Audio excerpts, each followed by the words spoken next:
నమస్కారం, సుఖీభవకు స్వాగతం. ఈ రోజు సుఖీభవలో కిడ్నీల్లో రాళ్లకు కోతలేని చికిత్స. గంటల తరబడి కూర్చునే ఉంటున్నారా? దిండ్లు దుప్పట్లు ఉతక్కపోతే ఇక్కట్లే. మధుమేహాన్ని పూర్తిగా మాయం చేయొచ్చా? ఇంకా హెల్త్ టిప్. కిడ్నీల్లో రాళ్లు ఉన్నప్పుడు వాటిని తొలగించుకోవటానికి సర్జరీ దాకా వెళ్లేందుకు మనలో చాలా మందికి మనసొప్పదు. నీళ్లెక్కువగా తాగడమో లేదంటే మందుల సాయం తీసుకోవాలని అనుకుంటారు. వీటితో కూడా ఫలితం లేనప్పుడు మాత్రమే అయిష్టంగా ఆపరేషన్కు సిద్ధపడుతూ ఉంటారు. అయితే ఇలాంటి వారికి కోత పెట్టకుండానే కిడ్నీల్లో రాళ్లను మాయం చేసే చక్కటి చికిత్స లిథోట్రిప్సీ రూపంలో అందుబాటులో ఉంది. బయట నుంచి అల్ట్రాసోనిక్ తరంగాలను పంపించడం ద్వారా కిడ్నీల్లో రాళ్లను ముక్కలుగా విడగొట్టొచ్చని చెబుతారు డాక్టర్లు. కోత పెట్టకుండా కిడ్నీల్లో రాళ్లను మాయం చేసే ఆధునిక విధానం లిథోట్రిప్సీ గురించి ఇప్పుడు తెలుసుకుందాం.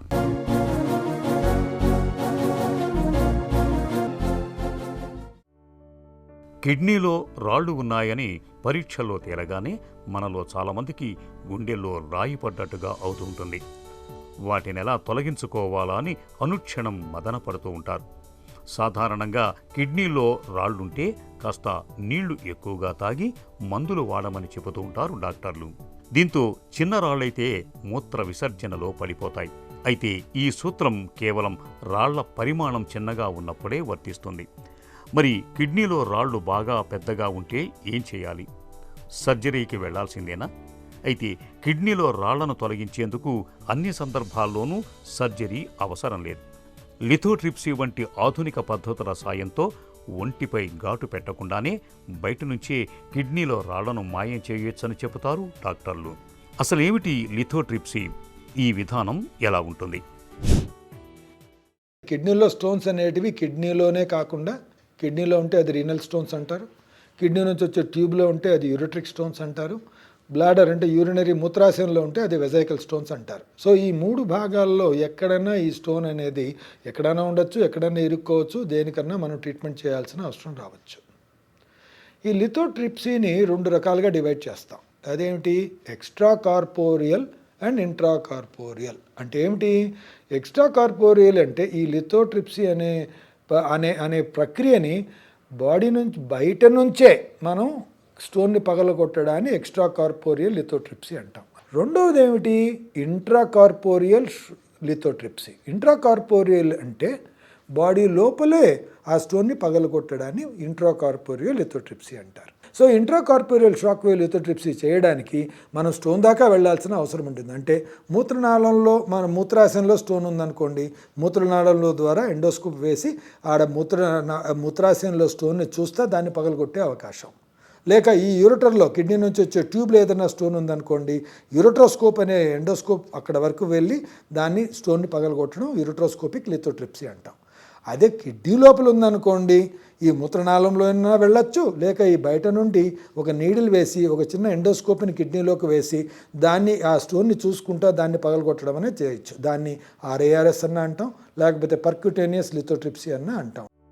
కిడ్నీలో రాళ్లను తొలగించటానికి ప్రస్తుతం మందులు, లిథోట్రిప్సీ, సర్జరీ అనే 3 రకాల చికిత్సా విధానాలు అందుబాటులో ఉన్నాయి. రాళ్ల పరిమాణం చిన్నగా ఉన్నప్పుడు నీళ్లు ఎక్కువగా తాగటం, మందుల సాయంతో వాటిని కరిగించుకోవచ్చు. రాళ్ల పరిమాణం మరీ పెద్దగా ఉన్నప్పుడు సర్జరీ వరకు వెళ్లాల్సి ఉంటుంది. ఇక రాళ్ల పరిమాణం మధ్యస్థంగా ఉన్నప్పుడు, అవి కిడ్నీల నుంచి మూత్రాశయానికి వెళ్లే నాళాల్లో ఇరుక్కుపోయినప్పుడు లిథోట్రిప్సీ పద్ధతి బాగా అనుకూలంగా ఉంటుంది. ఈ చికిత్సలో భాగంగా ఓవైపు ఫ్లోరోస్కోపీ సాయంతో రాళ్లను కంప్యూటర్ తెరపై చూస్తూ బయట నుంచి శబ్ద తరంగాల సహాయంతో కిడ్నీలోని రాయిని చిన్న చిన్న పలుకులుగా పగలగొడతారు. దాంతో అవి మూత్ర విసర్జన సమయంలో బయటకు వెళ్ళిపోతాయి. ఈ ప్రక్రియను extra corporeal shock wave lithotripsy అంటారు.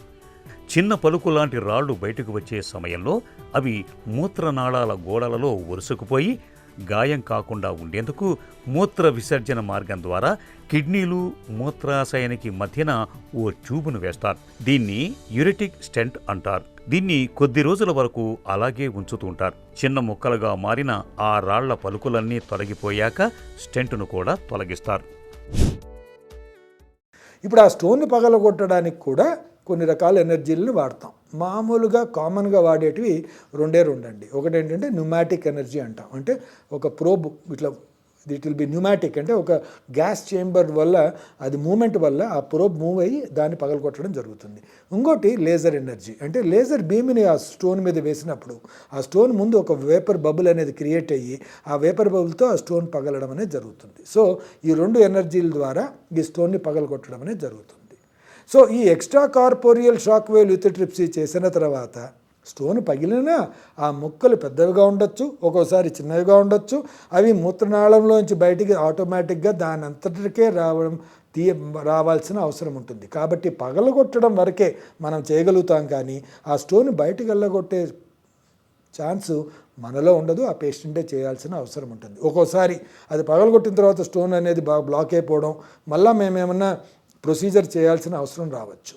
అందుకనే ఈ మధ్యకాలంలో ఎక్కువగా ఇంట్రాకార్పోరియల్ లిథోట్రిప్సీ అనేది చేయడం జరుగుతూ ఉంటుంది. అంటే మన కళ్ళ ముందే స్టోన్ని పగలగొట్టడం, వీలైతే ఆ కళ్ళ ముందే ఆ స్టోన్ని తీసేయడం, లేక సక్ చేసేయడం, ఎంత చిన్నది కంటే డస్ట్ లాగా చేసేసి దాని అంతటికి అదే బయటకు వచ్చేటట్టు వితౌట్ ఎనీ ప్రాబ్లం బయటకు వచ్చేటట్టు చేయడం అనేది ఎక్కువగా మనం చూడడం జరుగుతూ ఉంటుంది. అన్నంత మాత్రాన extra corporeal shock wave lithotripsy చేయటం లేదని కాదు, కానీ అది కొంతమందికి సెలెక్టివ్గా చేసి మిగతా వాళ్ళలో అంతా ఈ ఇంట్రాకార్పోరియల్ షాక్ వేవ్ లిథోట్రిప్సీ అంటే ఎండోస్కోప్ అనే విధానం ద్వారా స్టోన్ వరకు వెళ్ళి దాన్ని పగలగొట్టడం అనేది జరుగుతూ ఉంది. అల్ట్రాసోనిక్ షాక్ వేవ్ల సాయంతో కిడ్నీలో రాళ్లను చిన్న చిన్న పలుకులుగా విడగొట్టే లిథోట్రిప్సీ విధానం పూర్తిగా సురక్షితమైనది. ఆసుపత్రిలో చేరాల్సిన అవసరం ఉండదు. కోతలు, గాయాలు, రక్తస్రావం ఊసే ఉండదు. గంటల వ్యవధిలో చికిత్స తీసుకుని ఇంటికి వెళ్ళిపోవచ్చు.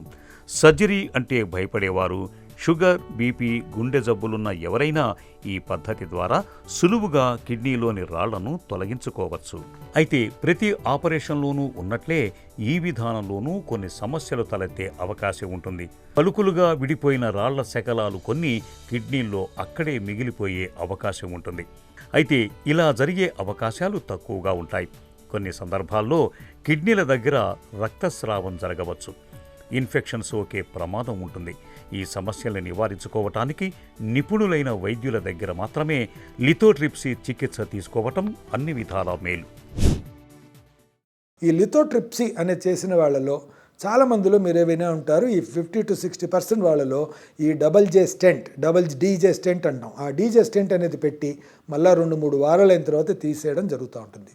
మీరు రెండు తెలుసుకోవాలండి. ఎప్పుడైనా కానీ మీకు ఎప్పుడైనా సరే మీకు ఇలాంటి ప్రొసీజర్ చేయించుకుంటే డాక్టర్ గారు నా బాడీలో ఏమన్నా స్టెంట్ ఏమన్నా ఉందా, అది ఉంది అంటే ఎన్ని రోజులకు ఒకసారి తీయించుకోవాలి, ఈ క్వశ్చన్ మాత్రం తప్పకుండా అడగండి. నెంబర్ 2, ఇంకోటి తెలుసుకోవాల్సిన విషయం ఏంటంటే ఏ లిథోట్రిప్సీ ప్రొసీజర్ అయినా కానీ my clearance is complete or anything left behind, అంటే నా స్టోన్లంతా మొత్తం క్లియర్ అయిపోయినాయా లేక ఇంకా ఏమన్నా ఉన్నాయా లేదా అనేది ఎప్పుడు చెక్ చేసుకోవాలి. ఉన్నాయి అంటే ఇలా ఫాలో అప్ చేయాలి. ప్రతి స్టోను తీయాలి అని రూల్ ఏం లేదండి. చాలాసార్లు చిన్న చిన్న స్టోన్లు ఎక్కడో మూలలో దాక్కొని ఉంటే దాని వెనకాల పోయి వెతికి దాన్ని పట్టడం కన్నా దాన్ని వదిలేస్తూ ఉంటాం. ఎందుకంటే 2mm 3mm స్టోన్స్ అనేటివి చాలా ఈజీగా మూత్రనాళంలోంచి బయటకు వచ్చేస్తూ ఉంటాయి. కాబట్టి యూరాలజిస్ట్ డిసైడ్ చేయనివ్వండి మీకు ఎలాంటి ప్రొసీజర్ అవసరమో. కిడ్నీలో రాళ్ల సమస్య ఒక్కసారితో పోయేది కాదు. రాళ్లనేవి మళ్ళీ ఏర్పడుతుంటాయి. కాబట్టి కిడ్నీలో రాళ్లు ఏర్పడే పరిస్థితులు తలెత్తకుండా చూసుకోవాలి. రోజు మొత్తంలో సాధ్యమైనంత ఎక్కువగా నీళ్లను తాగుతూ ఉండాలి. విటమిన్ సి సమృద్ధిగా లభించే పుల్లటి పండ్ల రసాలని తాగటం మేలు. ఇవి కిడ్నీలో రాళ్లు ఏర్పడకుండా చూస్తాయి.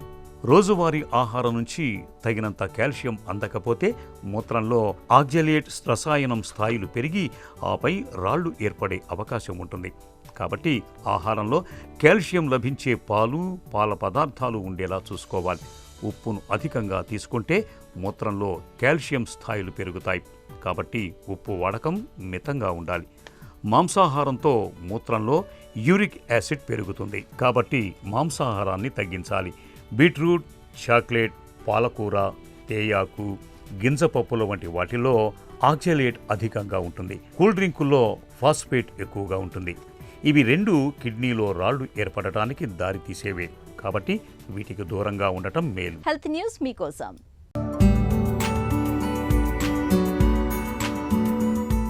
ఇంట్లో టీవీ ముందో, ఆఫీసులో కంప్యూటర్ ఎదురుగానో గంటల తరబడి కూర్చునే ఉంటాం. కాలక్రమంలో ఈ అలవాటు మన శరీరంలో రక్తనాళాల పనితీరును మందగించేలా చేస్తుందని పరిశోధకులు హెచ్చరిస్తున్నారు. రక్తనాళాల పనితీరును ఫ్లో మీడియేటెడ్ డైలేషన్ (FMD) పద్ధతిలో కొలుస్తారు. అది 1% తగ్గినా మనకు గుండెపోటు ప్రమాదం 13% పెరుగుతుంది. సరైన ఆహార నియమాలతో ఈ సమస్యను నివారించడం సాధ్యమేనా అన్న కోణంలో లండన్లోని యూనివర్సిటీ ఆఫ్ బర్మింగ్హామ్కు చెందిన పరిశోధకులు పరిశోధన సాగించారు. మొత్తానికి ఫ్లేవనాల్స్ అనే రసాయనాలు ఉన్న ఆహారానికి ఆసక్తి అధికంగా ఉంటుందని పరిశోధనలో గుర్తించారు. కోకోవా, పుష్కలంగా ఉండే బ్లాక్ చాక్లెట్, యాపిల్, తేయాకు, పప్పు ధాన్యాల్లో ఈ ఫ్లేవనాయిల్స్ రసాయనాలు సమృద్ధిగా ఉంటాయి. ఈ రసాయనాల ప్రభావాన్ని పరీక్షించడానికి ఎక్కువసేపు కూర్చునే అలవాటు ఉన్న 100 మందిని ఎంచుకున్నారు. ముందుగా అందరి రక్తనాళాల FMDని అంచనా వేశారు. ఆ తర్వాత ఆ 100 మందిని 2 వర్గాలుగా విభజించి ఒక బృందానికి రోజూ కోకోవా పానీయం ఇచ్చారు. మిగతా వాళ్లకి మామూలు ఆహారాన్ని అందించారు. ఫలితాన్ని బేరీజు వేసినప్పుడు కోకోవా తాగిన వాళ్లల్లో రక్తనాళాల చురుకుదనం FMD ఎక్కువగా నమోదయ్యింది. అందులో ఫ్లేవనాయిల్స్ రసాయనాలే ఇందుకు కారణమని పరిశోధకులు తేల్చారు. తీరిక లేకపోవటం వల్లో లేదా పనుల ఒత్తిడి వల్లో మనలో చాలామంది దుప్పట్లు, దిండ్లు, కవర్లు శుభ్రతను పెద్దగా పట్టించుకోరు. వారాలు, నెలల తరబడి వాటిని అలాగే వాడేస్తూ ఉంటారు. పక్క మీద అలాగే పడుకుంటూ ఉంటారు. నిజానికి మురికి పట్టిన, అపరిశుభ్రమైన దుప్పట్లు, బెడ్షీట్లు, దిండ్లు, కవర్లు మూలంగా దుర్వాసన మాత్రమే కాదు, వాటిలో ప్రమాదకరమైన బ్యాక్టీరియా, చర్మం తాలూకు మృతకణాలు కూడా పేరుకుపోతూ ఉంటాయి. ఫలితంగా మనకు చర్మవ్యాధుల తాకిడి పెరుగుతుందని హెచ్చరిస్తున్నారు డాక్టర్లు. ఈ నేపథ్యంలో అపరిశుభ్రమైన దిండ్లు, దుప్పట్లతో తలెత్తే సమస్యల గురించి ఇప్పుడు తెలుసుకుందాం.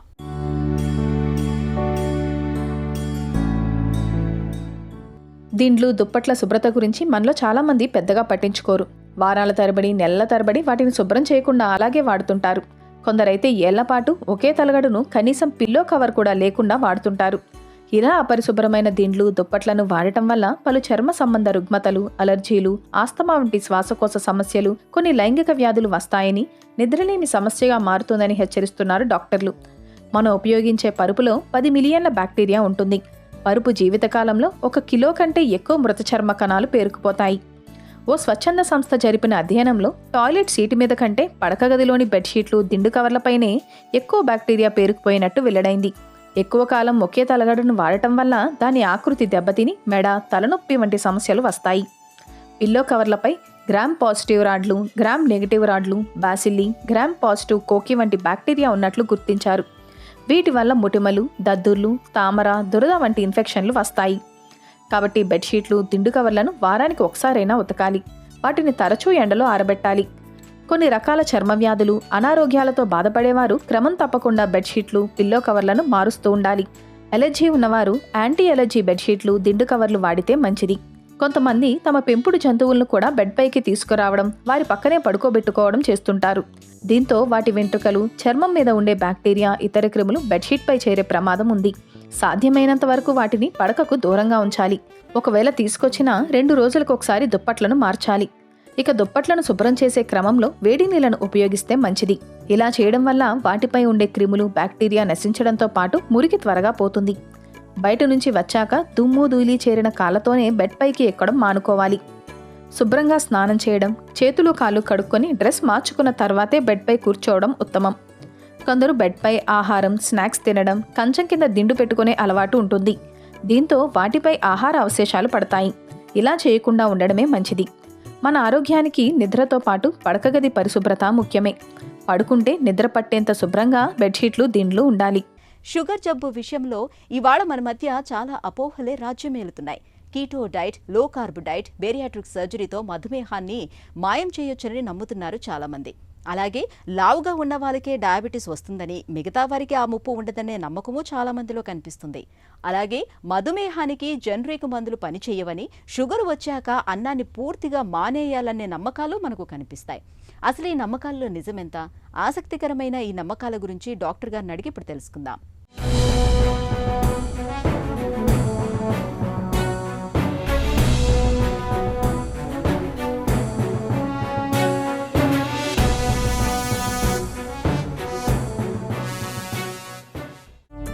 మధుమేహాన్ని పూర్తిగా మాయం చేయొచ్చా?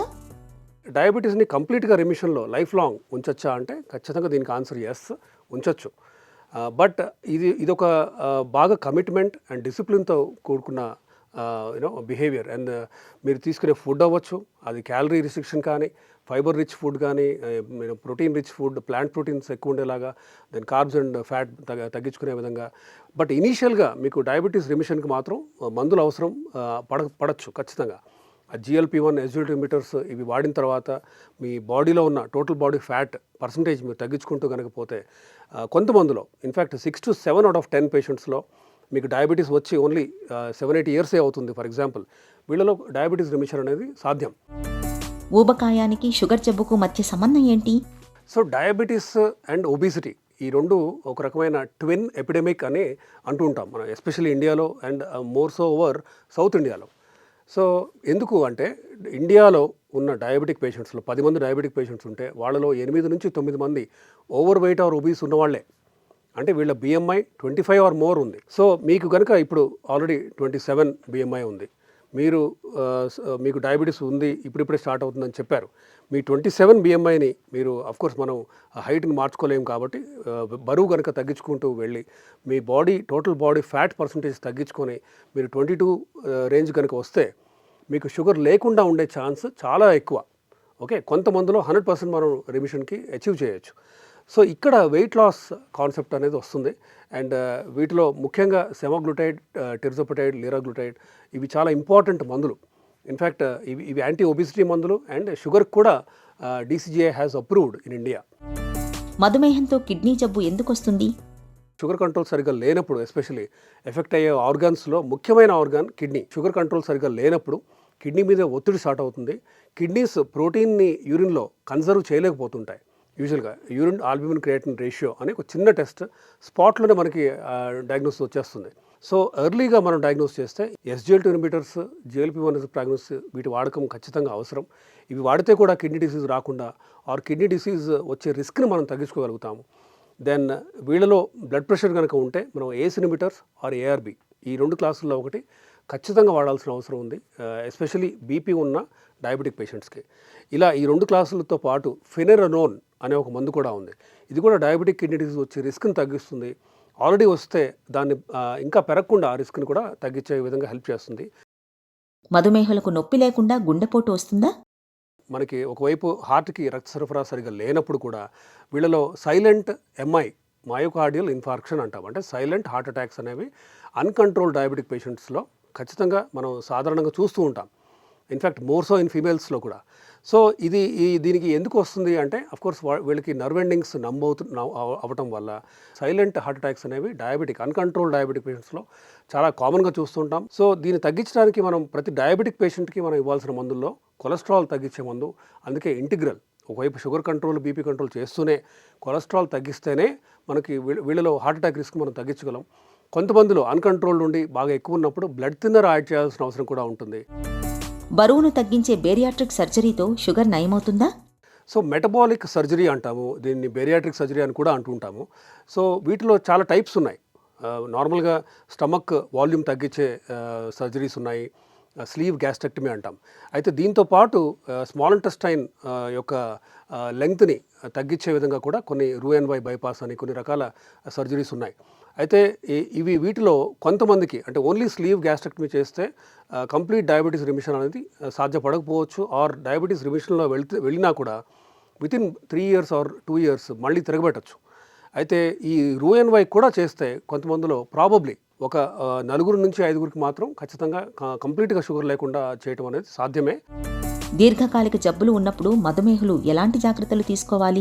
షుగర్ ఉన్న వాళ్ళకి అఫ్కోర్స్ షుగర్ కంట్రోల్, దాన్ని హార్ట్ కిడ్నీని రక్షించే విధంగా మనం మందులు ఇవ్వాల్సిందే. కానీ బ్లడ్ ప్రెషర్ కంట్రోల్ చాలా ముఖ్యం. నార్మల్గా 140/90 ఆర్ మోర్ ఉంటేనే మనం BP మందులు ఇస్తూ ఉంటాము. డయాబెటిక్ పేషెంట్లో మాత్రం అది 130/85 ఈ కట్ ఆఫ్ అనేది స్ట్రింజెంట్గా ఉంటుంది.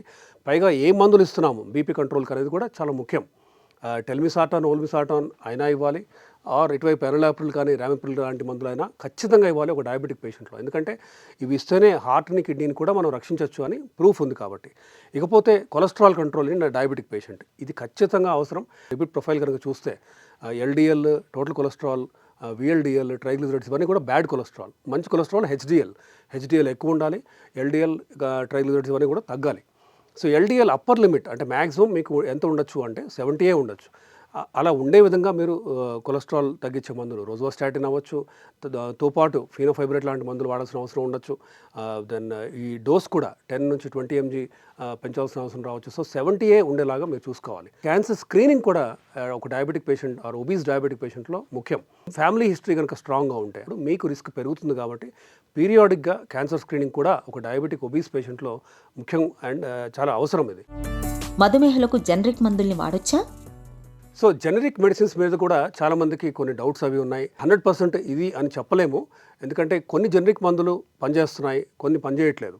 సో ఏవి పనిచేస్తాయి, ఏవి చేయవు అనేది మీరు మీ డాక్టర్తో మాట్లాడి డిస్కస్ చేయండి.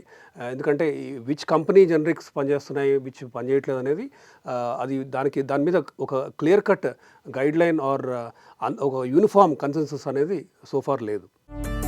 మధుమేహులకు లో గ్లైసెమిక్ ఆహారాలు ఎందుకు మంచివి? బ్రౌన్ రైస్ ఇది బెటర్. ఎందుకు అంటే తినగానే జీర్ణం అవ్వకుండా ఇంటెస్టైనల్ ట్రాన్సిట్ టైం ఎక్కువ ఉండేలాంటి ఫుడ్స్ని మనం ఎంకరేజ్ చేయాలి. అంటే ఒకవైపు ఫైబర్ ఎక్కువ ఉండాలి, ఇంకోవైపు కాంప్లెక్స్ కార్బ్స్ ఎక్కువ ఉండాలి. మల్టీగ్రెయిన్తో చేసిన roti for example jowar, sorghum, bajra ఇవన్నీ కూడా తీసుకుంటే మీకు తినగానే వచ్చే స్పైక్, దాని పోస్ట్ ప్రాండియల్ స్పైక్ అంటాం, అవి మనం తగ్గించుకోవచ్చు, బ్లంట్ చేయొచ్చు. బట్ ఓవరాల్గా glycemic index wise lower the GI, lower glycemic index foods ఖచ్చితంగా బెటర్. మధుమేహం విషయంలో అవగాహనే కీలకం. పొరపాట్లకు, అశ్రద్ధకు తావివ్వకుండా మందులు, ఆహారం, వ్యాయామాలు, పరీక్షల విషయంలో తగిన జాగ్రత్తలు తీసుకోవాలి. అప్పుడే మనం నిబ్బరంగా ఉండగలం. ఒక చిన్న చిట్కా మీకోసం. చలికాలంలో చర్మాన్ని ఆరోగ్యంగా ఉంచుకునేందుకు ప్రతినిత్యం రాత్రిపూట పడుకోబోయే ముందు ఆలివ్ నూనెతో చర్మాన్ని మృదువుగా మర్దన చేయండి. ఆలివ్ నూనెలోని విటమిన్ E చర్మానికి సమస్యలు తగ్గించి చక్కటి ఆరోగ్యంతో ఉంచుతుంది.